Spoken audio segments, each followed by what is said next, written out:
espaço Tenda de Lendas e gostaríamos de saber quem é você, a sua história na cultura de Mariporã e se sua trajetória na arte tem alguma conexão com o circo. Minha trajetória na arte, de fato, tem conexão com o circo, porque foi a partir do circo que eu me apaixonei pela arte de representar. Eu tenho a audácia infantil e de criança de dizer que com 6 anos de idade eu fui ao circo, ainda no interior de Minas. Eu sou nascido em Minas Gerais, no sul de Minas. E lá eu me encantei com os palhaços, com malabares, com trapezistas, enfim, com todo o circo. Mas o que me chamou a atenção é que naquela época tinha os espetáculos de teatro no circo, que eram os dramas, né? Os dramas que eram feitos pelas duplas caipiras da época, que geralmente eles dramatizavam aquela música de sucesso. E aquilo me encantou tanto que virou uma brincadeira de criança no fundo de quintal, que eu fazia circo para brincar com aquela...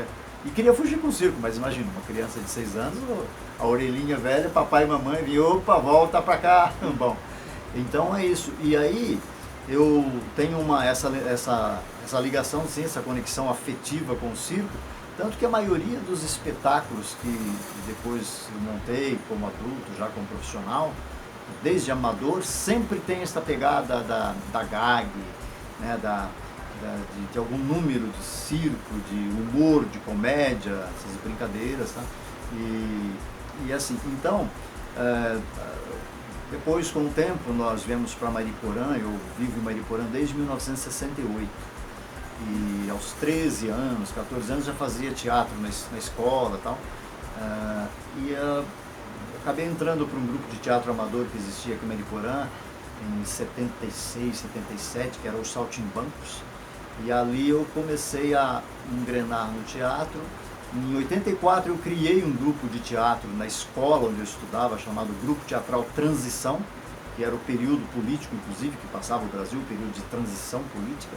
E durou até 86, mais ou menos, quando criei o Teatro do Boto, que é o Teatro do Boto que pariu, na verdade, né? Que foi sob influência do Teatro do Ornitorrinco, do Cacá Rossé, que tem toda uma história com esse nome, que as pessoas acabam pensando que é um palavrão, que é uma ofensa, mas é uma grande brincadeira falando sobre a história do Boto, né? Porque nós somos filhos da grande mãe arte, mas não temos um papai. Então, segundo a lenda do Boto, é por aí. E assim, e mais especificamente falando sobre a cultura de Mariporã, eu sempre estive envolvido desde os primeiros festivais de música de Mariporã. Lá estava o Almir Marcelino no meio da organização, às vezes, quando não, como compositor, né, como letrista, como não arranjador, mas letras, participando do festival, mas estava sempre envolvido com coletâneas de poesia. Tem muita coisa na área da poesia escrita, tem textos meus, né, textos autorais, muita adaptação. E através do Teatro do Boto, a partir de 86, nós participamos de inúmeros festivais de teatro por esse país, né, com uma linguagem, nós temos uma estética. O Teatro do Boto tem uma estética, porque até textos ditos dramáticos, trágicos, sempre tem lá uma pitada de humor, mas no sentido irônico, né, através da ironia. E como nós vivemos numa cidade, mesmo batalhando na cultura, junto com os coletivos, com o ativismo cultural em várias áreas, os movimentos sociais da cidade, e lutando para ter um espaço para a gente exercitar a nossa arte, o nosso fazer artístico. E a cidade sempre careceu de espaços para isso, de políticas voltadas para essa questão. Então, meu grupo de teatro, nós fazíamos teatro desde atividades na praça, atividades a céu aberto. Não tinha tempo ruim, não. O artista, aquela frase, né, aquela velha e boa frase da música, o artista tem que ir onde o povo está.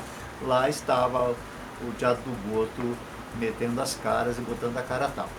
Nesse sentido também é um resgate que eu sempre falo para os meus colegas de cena, que é um espírito do circo também, do teatro de rua, né? Essa coisa meio mambemba, essa coisa. E você vai e faz, não tem muito lero-lero, tem que chegar e fazer o que tem que fazer. Nos fale agora um pouco sobre o espaço Tenda de Lendas. Bom, especificamente agora falando sobre esse espaço aqui, Na verdade aqui é o quintal da minha casa, né? O quintal e aqui era a lavanderia e tal. Mas é um local que a gente já vem usando há muito tempo, ainda não tinha nem telhados, que é céu aberto para ensaiar as nossas coisas do Teatro do Boto, né? Em princípio era para o Teatro do Boto, devido até à dificuldade mesmo de encontrar local e lugares para ensaiar os nossos espetáculos. E aí fui adaptando esse espaço, né? Adaptando, aproveitando madeira e tal, e aí acabou virando um point de encontro, um local para a galera fazer palestras, fazer debates, enfim.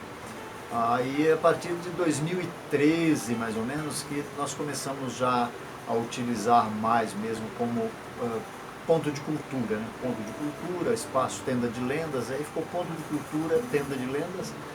E é um espaço que cabe 50 crianças mais ou menos e adultos cabe 40 pessoas mais ou menos. E nós já fizemos vários espetáculos intimistas, shows de músicas intimistas aqui. Antes da pandemia, né, nós fazíamos pelo menos uma vez ao mês um sarau aberto para quem quisesse declamar os seus poemas, fazer performances curtas, contar piada, se expressar artisticamente, contar história e tal. E a gente também acabava conversando sobre propostas, sobre o papel da cultura, as políticas culturais, como nos organizar para pleitear, para reivindicar, para cobrar o setor público em relação à cultura, né? E aí acabou que esse espaço virou um local mesmo devagar ele está se tornando uma referência, né? A gente sabe da luta, sabe da dificuldade toda que é para transformar o espaço e fazer ele acontecer de fato. Mas estamos caminhando devagar. Por quê? Porque a cidade, ela, enfim, cada cidadão, cada pessoa na cidade, cada grupo, cada tribo tem as suas preferências e tal. É claro que a grande maioria talvez nem saiba que existe um microteatro aqui, um pequeno teatro, que eu chamo de cafofo cênico, né, para os mais chegados, que é onde a magia acontece. Nós já chegamos a ensaiar espetáculos aqui e apresentar espetáculos com 14 pessoas em cena nesse espaço aqui de 5 por 5. Né? Então, uma relação muito próxima com a plateia, né, com o público. A parte mais importante do espetáculo, né, que é o público. Então é isso. E assim, a nossa ideia agora, com essa situação que nós estamos vivendo da pandemia, né, então todos os trabalhos presenciais eles foram suspensos. Né? Então nós acabamos, o último trabalho que foi feito aqui foi a dupla, né, Zeca Mairipa e Juca Juqueri, em casos e descasos, que seria presencial, acabamos tendo que gravar também. E agora estamos participando desses projetos todos em relação à Lei Aldir Blanc também, gravando os nossos trabalhos, nossos projetos para disponibilizar nas redes sociais. Bom, eu vou concluir aqui agradecendo de uma forma geral. Primeiramente eu quero agradecer aqui o pessoal do Circo Stankovic que está aqui na cidade, e o circo foi enormemente afetado também pela pandemia, né? Eles tiveram todas as atividades também suspensas e é uma barra pesada, né?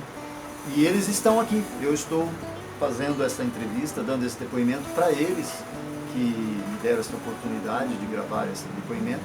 Então eu quero agradecer a Priscila, que já fez um número maravilhoso aqui dos bambolês, né? Vou gravar. Então eu quero agradecer imensamente vocês do circo que estão captando essa imagem, esse depoimento, e estender esse agradecimento a todos os artistas que se empenharam durante este ano todo em relação à Lei Aldir Blanc, a lei emergencial aos artistas, né? Que mesmo demorando, a gente sabe que tem todos os trâmites burocráticos, né?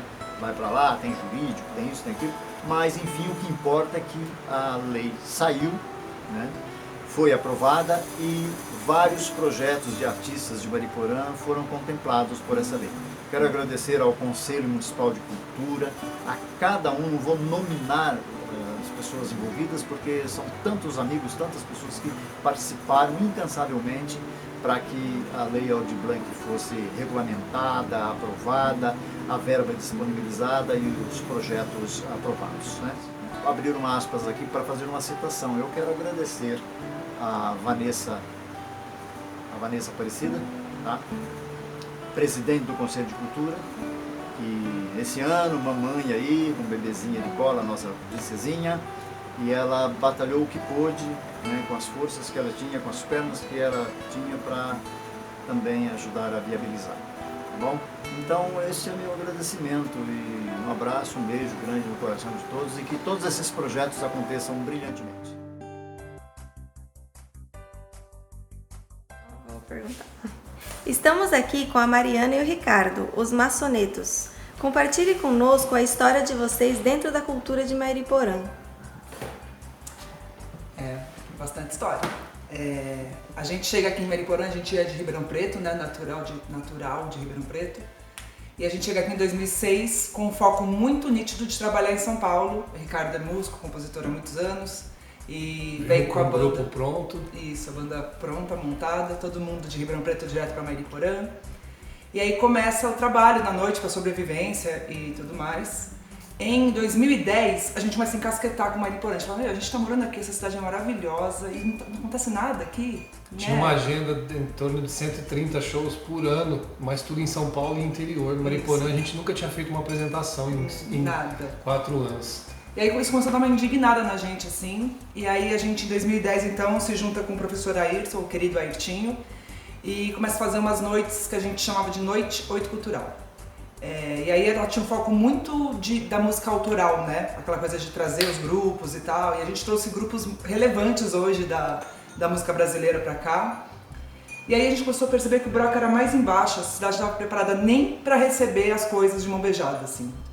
Não tinha público. Não tinha uma valorização. Não tinha, né? Daí a gente falou, o que a gente vai fazer com essa cidade? Que a gente não queria ir embora, a gente queria ficar aqui. A gente amou a nossa filha que tinha bronquite em Ribeirão Preto, chegou aqui, sarou completamente, não teve mais uma dor de garganta. A gente falou, então a gente vai ficar aqui, a gente vai ter que fazer alguma coisa. Aí em 2013 a gente funda, junto com amigos, parceiros da cultura, o Movimento Cultura Ativa, que o Ricardo já vinha falando, idealizando, fundamos em 2013. Uma iniciativa que a gente vinha acompanhando de movimentação, de ativismo cultural, de coletivos, né, e redes do estado de São Paulo e do país. A gente já tinha participado do Congresso Fora do Eixo em 2010 em Uberlândia, então a gente já tinha uma noção de como as coisas poderiam se organizar para que de fato a gente começasse a valorizar, né, o tema aqui na cidade. Tivemos o convite para criar uma noite fora do eixo aqui também, que eles estavam realizando pelo estado todo, em Mairiporã. Foi até um gatilho, assim, digamos, uma semente, né, para a gente começar a realizar as noites Oito Cultural. E como a Má disse, a gente sentiu que não existia uma estrutura local capaz de absorver, valorizar e reconhecer esse tipo de iniciativa cultural que trouxesse proposta de atividades não tão comerciais, naquelas atividades que não estavam na grande mídia.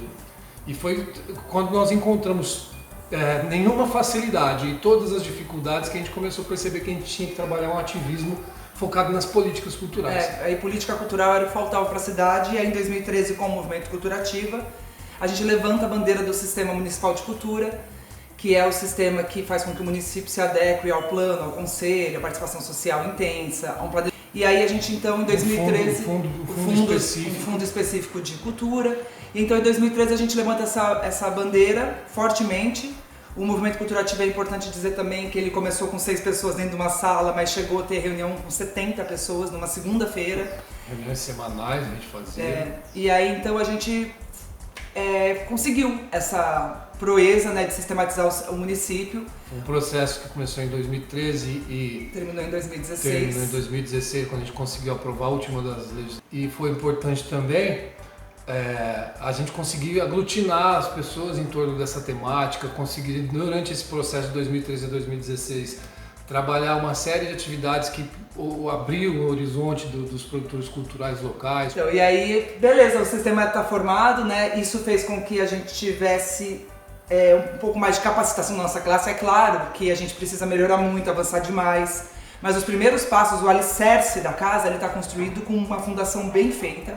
E agora a gente precisa erguer as paredes, colocar um telhado bom, resistente. Mas é a história que agora que vai ser contada, né? É um trabalho infinito, né? Só que a gente se interrompe e a gente fica atrasado. Essa missão que tem que ser diária. E uma coisa que é bem interessante da gente dizer aqui é que tem um amigo nosso que está fazendo um mestrado de políticas públicas, e aí a gente estava num fórum de cultura e ele apresentou lá o estudo dele. Mariporã é uma das 13 cidades do estado de São Paulo que completou todas as missões do sistema. Então tem mais de 200 tentando, mas Mariporã cumpriu, e é uma das que cumpriu mais rapidamente. Nós tivemos no estado de São Paulo uma cidade que funcionou como modelo da implementação do sistema, que foi a cidade de Hortolândia. Então ela teve uma velocidade um pouco maior da implementação, e Mariporã é a segunda da lista na qualificação das etapas para conseguir cumprir todas as metas dentro de um determinado prazo. E também muito importante de ressaltar que aqui em Mariporã o sistema foi construído pela sociedade. Não veio em nenhum momento um planejamento ou qualquer ordem de cima para baixo, né? Tudo foi feito com audiência, conferência, todas as agências possíveis, assim. E o diagnóstico foi feito pelos produtores, pelos artistas, pelos agentes. E a gente tem orgulho, assim, dessa trajetória e sabe que tem muito mais a ser construído e estamos aqui para continuar a construção. E fora isso também, a gente é compositor, a gente tem uma dupla, a gente atua artisticamente, então a gente também não é só ativista político, né, cultural e produtor cultural. A gente só tá nessa atuação ativista por conta da nossa paixão pela música, pela arte, pela cultura no geral. Isso. A gente tem aqui alguns dos trabalhos lançados, são ao todo 8 trabalhos com composições nossas, já lançados e embolachados, né, como o cenário musical fala. Esse a gente teve o prazer de lançar em vinil. ECD. Que é o disco Na Varanda, gravado totalmente em Mariporã, ao vivo. Essa fotografia do Humberto Miller, também de um grande agente cultural de Mariporã. Na represa de Mariporã. Na represa de Mariporã. Esse aqui é um disco de 2011, que a fotografia também em Mariporã foi tirada lá na pedreira do Dibe. E esse daqui também. E esse aqui é o nossa estreia, né? Nossa estreia enquanto dupla, mas as canções nós sempre fizemos juntos. E essa fotografia é da Mariana Lima, uma grande fotógrafa e ativista cultural de Mariporã também. E aí nós temos mais uma fotografia da Mari Lima para exibir. E tudo isso está nas redes sociais, encontra o nosso trabalho todinho para ouvir nas plataformas tradicionais aí de streaming. É isso daí. Fale um pouco sobre a importância da Lei Aldir Blanc para o setor cultural. A gente percebe que as políticas culturais, quase que de forma unânime, elas estão tentando se fortalecer, mas elas não estão da forma merecida nas agendas políticas do país. Então, num ponto de vista, porque eu acredito que eu já divido a opinião com muitas pessoas, um dos pontos principais da Aldir Blanc, além de fomentar novas iniciativas, é socorrer a classe cultural num momento tão delicado, tanta precarização e urgência, eu acho que foi essa possibilidade de inserir a política cultural nas agendas políticas dos municípios e dos estados brasileiros. Resumindo, ela vem no momento para socorrer, mas a gente acha que ela é a sementinha que pode fortalecer a política cultural de um modo geral, né? Tem cidade que nunca se preocupou, nem imaginava que naquela cidade existiam artistas e produtores e de repente isso entrou na pauta. Então a gente tem essa esperança de que a Lei Aldir Blanc ela veio para momentaneamente socorrer, mas que ela vai ser o começo de fortalecimento da política cultural. E é isso, a gente tem bastante esperança de que estejamos entrando numa nova era cultural. Bom, é isso, a gente queria agradecer muito o Projeto Atenda, a Priscila. É muito importante que a gente consiga fazer esse registro da nossa cidade, uma cidade tão rica culturalmente falando, com tanta gente valiosa, e é importante que a gente tenha essa oportunidade de registrar. A gente agradece muito o convite e foi um prazer realmente poder fazer parte desse registro aí, valiosíssimo para a cultura. Muito obrigada.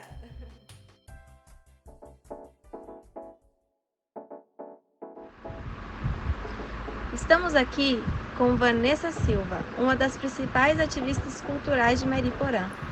Vanessa, conte-nos um pouco sobre a sua carreira. Então, Priscila, eu sou pedagoga, né, arte educadora, atriz e estou presidente do Conselho Municipal de Cultura aqui de Mariporã. A minha trajetória na cultura se iniciou no teatro. Em 2005 eu conheci o Paulo Camilo, ator, e ele me falou que tinha interesse de fazer algum agito cultural na cidade envolvendo o teatro. Eu sugeri que nós fizéssemos então uma oficina de teatro na praça, né? E ele conversou com o Almir Marcelino, com o João Cardoso, que toparam, então passamos a fazer oficinas de teatro todo domingo na praça no ano de 2005. Tinha oficina que tinha cerca de 80 pessoas participando, né? Foi um movimento super legal. Eu acabei nesse processo me apaixonando pelo Almir, e a gente decidiu ficar junto. E nesse decorrer do tempo nós conhecemos vários artistas, que juntos decidimos lutar por políticas públicas na cidade de Mariporã, e desse movimento surgiu o Cultura Ativa, né? Que é o grupo de sociedade civil organizada. O Cultura Ativa conseguiu contribuir para a integração do Sistema Nacional de Cultura, criar o Conselho de Cultura, o Fundo de Cultura em Mariporã. Depois de algum tempo, nós decidimos, eu e o Almir, fazer um teatro aqui em casa, um espaço cênico aqui em casa, porque a cidade não tem teatro e ficava muito difícil a gente conseguir organizar sempre as obras sociais. Então, o Almir, que tem esse conhecimento, reutilizou pedaços de madeira, a gente comprou refletor, aos pouquinhos foi mudando aqui e fez o Ponto de Cultura, que hoje é um espaço de referência na cidade, onde a gente recebe vários espetáculos, shows, palestras, e desde então a gente não parou mais. Eu sou ativista porque eu gosto de ver a emoção que a cultura, que a arte proporciona para as pessoas. É o brilho nos olhos das pessoas, da criança, do idoso, da mãe, do pai, sabe? É muito bonito isso. É por isso que eu sou ativista e acredito que é a cultura que dá esse pertencimento pra gente na cidade. Eu sempre falo, a minha cidade, e quando eu trabalho em outro município, as pessoas perguntam, Vanessa, por que sua cidade? Como assim sua cidade? Eu falei, eu nasci em Mariporã, eu pertenço a Mariporã. E é a cultura que dá essa noção, essa emoção do pertencimento, né? Por isso que eu sou ativista cultural. Eu fico muito, muito feliz em participar desse documentário, trazer um pouco dessa história, dessa minha trajetória aqui para vocês. Espero que juntos nós possamos sempre, sempre levar a cultura em cada canto da cidade, porque a cultura precisa ser descentralizada, ela não está chegando aos bairros, né? Não está chegando às pessoas, ao número de pessoas que precisam. Então, acredito que juntos a gente possa fazer isso. Então, muito obrigado mesmo pelo convite, por eu participar desse documentário junto com vocês.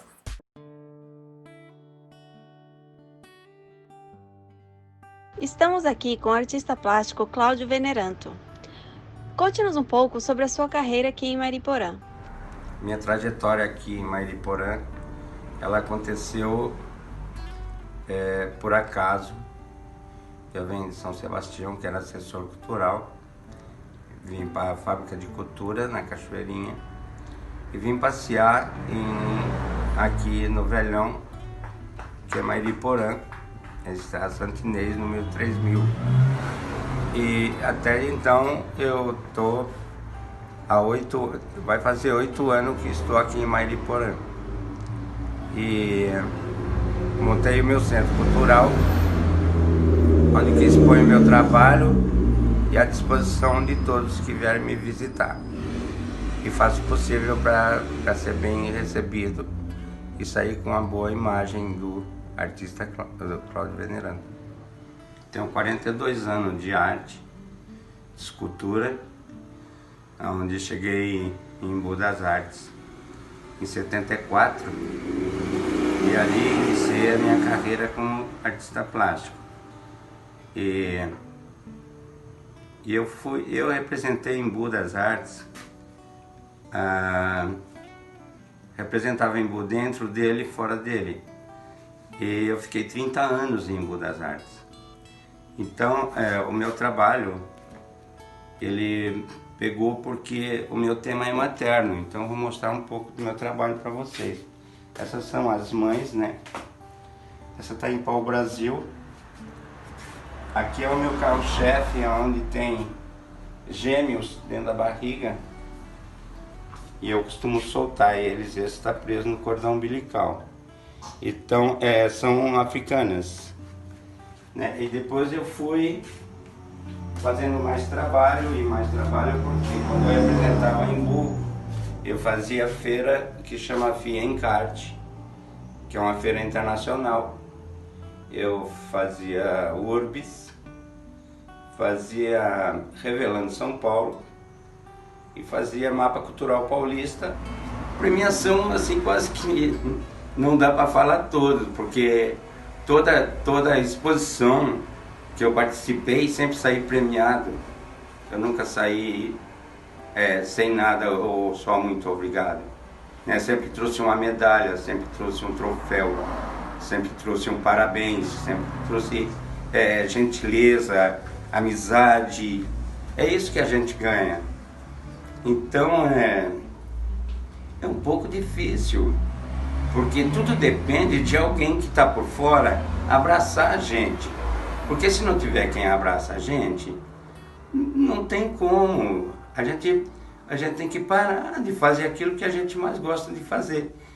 Onde eu fui acolhido por uma senhora chamada Iracema. Aí ela me deu um espaço aqui no Velhão, onde eu montei o meu centro cultural. Sempre montando centro cultural, em São Sebastião também eu tinha um centro cultural.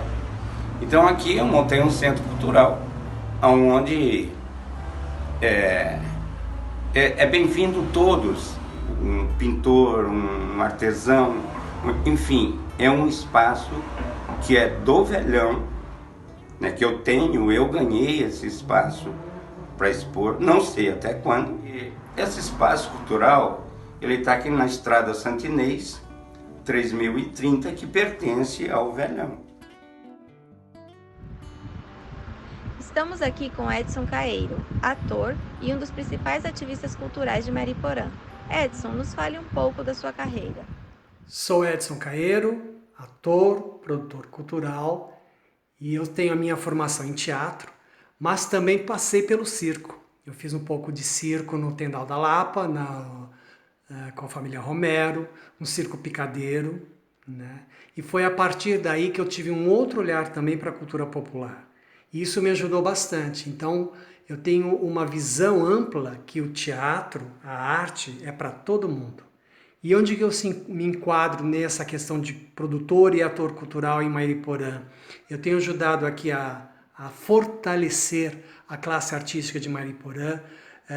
O ano passado, junto com o Ricardo Massoneto, eu dei uma oficina de formatação de projetos. Agora participei do comitê de elaboração aqui da Lei Aldir Blanc, uma lei muito importante em 2020 para salvar e apoiar toda a classe artística brasileira. Enfim, essa aqui é o meu pensamento, a minha atividade. É você proporcionar que outros artistas, que outros grupos de dança, teatro, circo, música, não importa, que o artista consiga produzir e o seu trabalho chegar à população. Por isso, viva a arte, vamos em frente.